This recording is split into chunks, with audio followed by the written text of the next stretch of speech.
You are standing under a relentless, unforgiving sun. The heat radiates from the earth. It bakes the air into a shimmering haze. There is no shade anywhere near you. There is no escape from the light. How did your ancestors survive this furnace while wearing a permanent fur coat? They did not survive it with fur. They shed it completely. For millions of years, this was the absolute turning point of your biological existence. Why are you the only naked ape on this planet? Look at your closest living relatives. Chimpanzees are covered in coarse, dark hair. Gorillas wear thick, insulating coats of fur. Every other primate possesses a dense layer to protect them from the elements. You are the bizarre exception to this rule. Your skin is entirely exposed. Your body is largely bare. Yet, strangely, an isolated patch of thick hair grows wildly from the top of your head. Does this make any logical sense at first glance? Why would nature strip away your protective coat? Why leave a bizarre mop of insulation precisely where the sun hits you the hardest? The answer is written in the environment your ancestors had to conquer. The climate was changing rapidly and violently. The lush, dense forests of Africa were shrinking. The landscape was opening up into vast, dry savannas. Your ancestors were forced to step out of the shadows. They had to walk into the glaring light. The trees could no longer hide them. The shade could no longer protect them from the world. How could they adapt to such a brutal exposure? This transition brought a lethal new enemy to their doorstep. Before they could worry about lions or hyenas, they had to worry about their own internal temperature. Fur is magnificent for retaining heat during freezing, dark nights. Fur is a definitive death sentence during a midday sprint across the open savanna. Your body functions exactly like a biological engine. When an engine runs, it generates immense friction and heat. If you cannot release that heat, the engine seizes permanently. Your brain is the most heat-sensitive organ in that entire system. An increase of just a few degrees in your core temperature will cause a cascade of fatal biological failures. How did your ancestors cool down when the air around them was hotter than their own blood? They developed a radically new cooling system. Anthropologist Nina Jablonski from Pennsylvania State University spent decades unraveling this exact mystery. Her research demonstrates that your hairlessness is not an accident. It is a highly specialized adaptation for extreme endurance and survival. Other mammals cool down by panting heavily. A dog takes rapid, shallow breaths to evaporate moisture from its tongue. A cheetah can run at incredible speeds, but only for a few agonizing seconds. If the cheetah does not stop, it will literally cook itself from the inside out. They are forever trapped by their own fur. Do you understand how limiting that is? Your ancestors broke this evolutionary speed limit completely. They traded their heavy fur for water. Your skin is packed with millions of tiny, microscopic structures called eccrine glands. These glands produce a watery sweat. Sweat is a remarkable fluid that absorbs the dangerous heat from your blood. When this fluid reaches the surface of your bare skin, the wind catches it.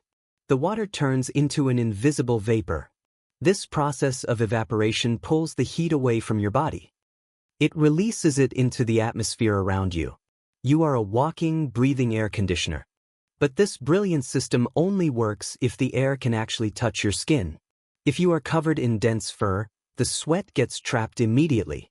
It turns into a hot, sticky swamp that completely blocks the breeze. The fur had to go. By losing the fur, your ancestors unlocked a terrifying superpower. They could endure. This completely changed the way they interacted with the entire world. Let us recreate a day on the African savanna, roughly 2 million years ago.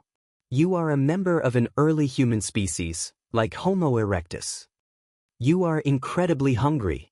You spot a large antelope in the far distance. The antelope is vastly faster than you could ever be. In a short sprint, you have absolutely no chance of catching it. But you do not need to sprint at all. You just need to run. Can you picture this relentless pursuit?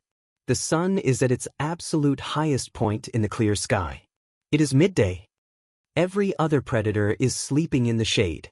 They are paralyzed by the crushing heat. The lions are panting in the tall grass. The leopards are resting high in the branches. You begin to jog toward the grazing antelope. The antelope gets spooked and sprints away at lightning speed. It disappears over the dusty horizon. You do not stop moving. You keep jogging at a steady pace. Your bare skin is glistening heavily with sweat. The breeze is constantly cooling your circulating blood. You calmly track the animal's footprints. Eventually, you find the antelope resting under a small, lonely acacia tree. It is trying desperately to recover its breath. When it sees you approaching, it panics and sprints away again. You maintain your steady, relentless, terrifying pace. The antelope's thick fur is trapping its own body heat. It has to pant to cool down. But it cannot pant effectively while it is sprinting for its life. Its internal temperature is rising dangerously high with every step. You find it once again. It runs from you again. This brutal cycle repeats for agonizing hours. The sun is punishing the earth.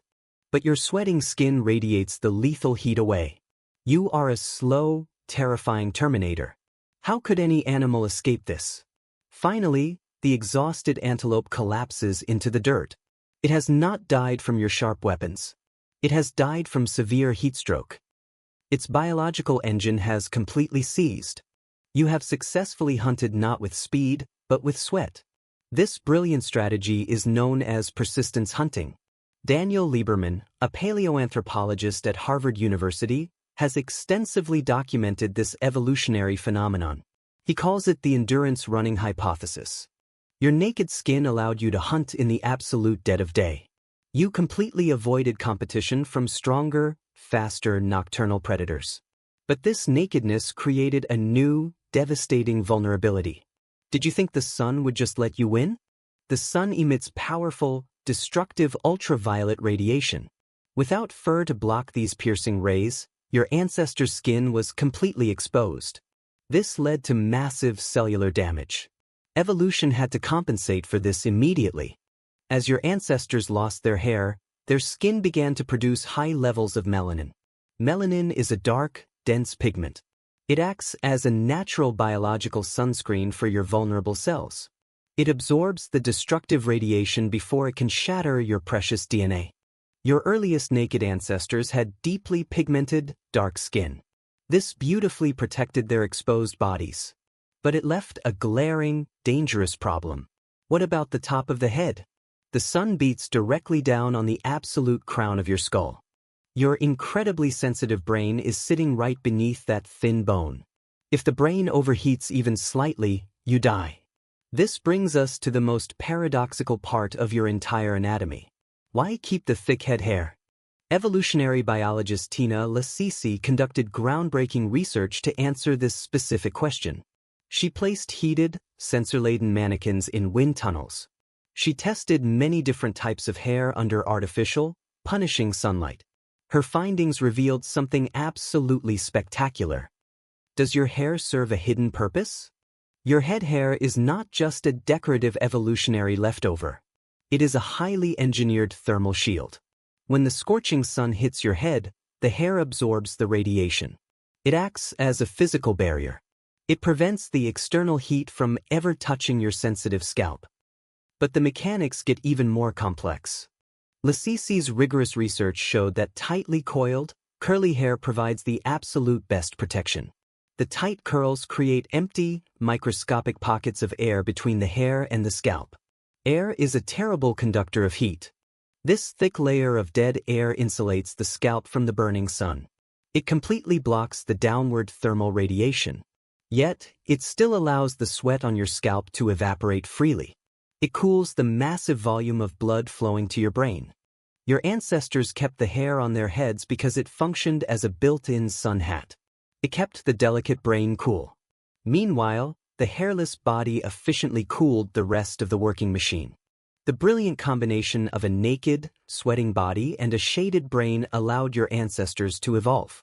They could suddenly grow much larger, vastly more complex brains.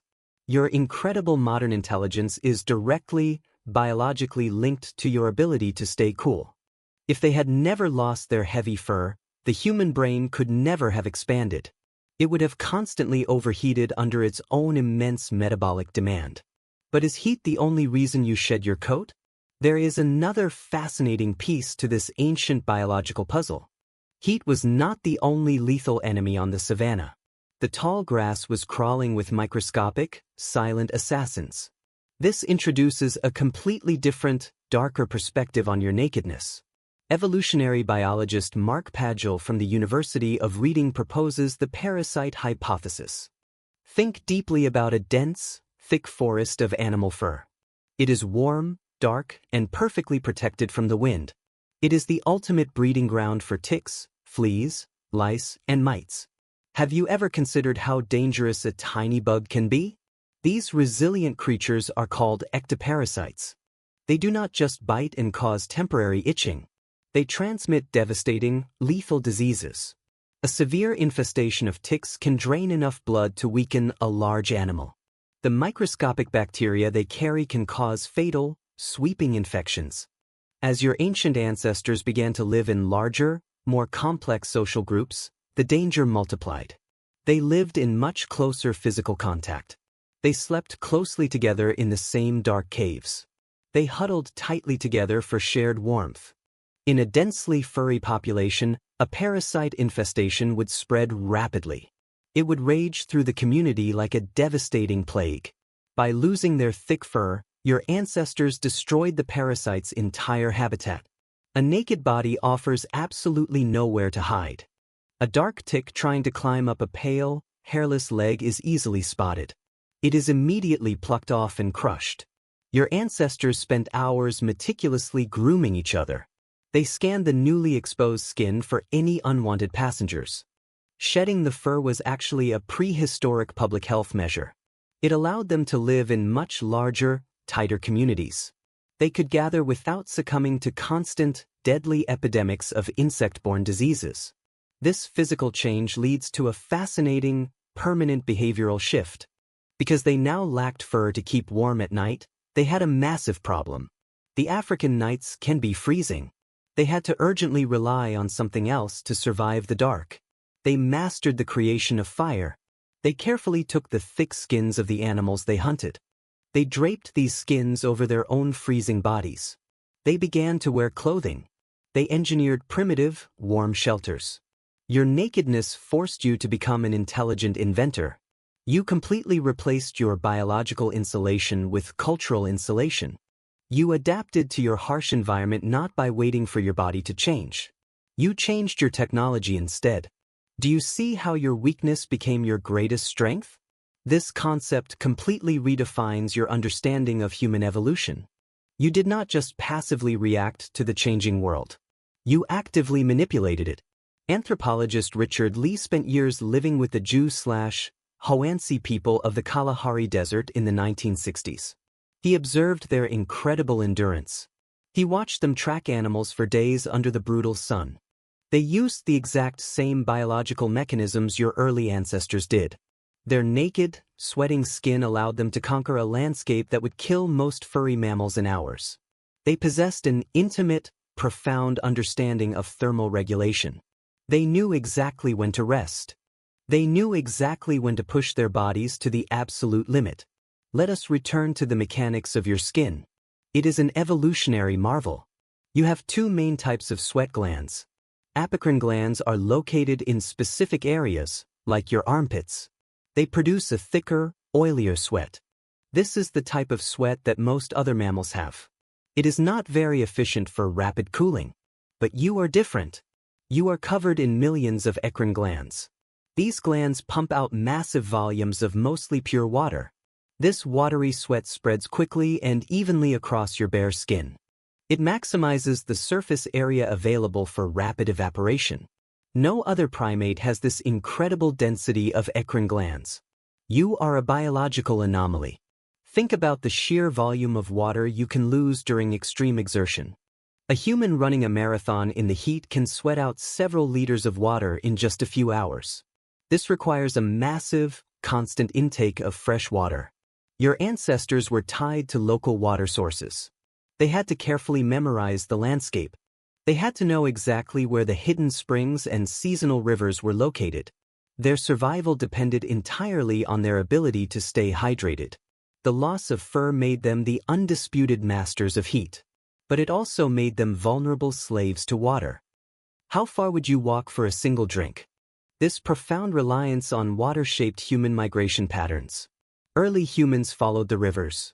They followed the coastlines. They mapped the world based on where they could replenish their vital cooling fluid. Their naked bodies dictated their entire global journey. As they moved out of Africa and into colder, harsher northern climates, their hairlessness became a severe liability. They faced freezing winters and brutal ice ages. But they did not evolve their fur back. Why go backwards? They used their massive, heat-cooled brains to innovate. They tailored complex clothing from thick animal hides. They sewed furs together using bone needles. They built insulated dwellings. They created entirely artificial microclimates around their naked bodies. Consider what this deeply means for your daily, modern life. When you look in the mirror today, you are looking at an extreme, ancient survival machine. You are looking at a bizarre creature perfectly designed to outrun the sun. Your complete lack of fur is a profound testament to the brutal, punishing environment that forged your species. You are naked because it allowed you to move relentlessly across the earth. You are naked because it allowed you to grow a massive, heat-generating brain. You are naked because it forced you to invent, to adapt, and to conquer. Have you ever noticed what happens when you get suddenly cold or deeply frightened? The tiny, invisible muscles in your skin contract sharply. You get a sudden wave of goosebumps. The tiny, almost invisible hairs on your arms stand straight up. This is an ancient, vestigial reflex. Millions of years ago, this exact same reflex would have puffed up your thick, heavy fur coat. It would have trapped a larger layer of warm air against your skin. Or it would have made you look significantly larger and vastly more intimidating to a stalking predator. Today, it does absolutely nothing for you. It is a quiet ghost of your long evolutionary past. It is a fleeting, physical memory of the thick fur you left behind in the ancient dust. Your ancestors faced a shifting climate that was actively trying to burn them alive. A permanent fur coat would have trapped them forever. It would have cooked them from the inside. It would have eventually killed them all. They did not just barely survive the deadly heat. They completely weaponized it. They stepped bravely out of the deep shadows of the forest. They stripped away their ancient fur. They conquered the relentless sun.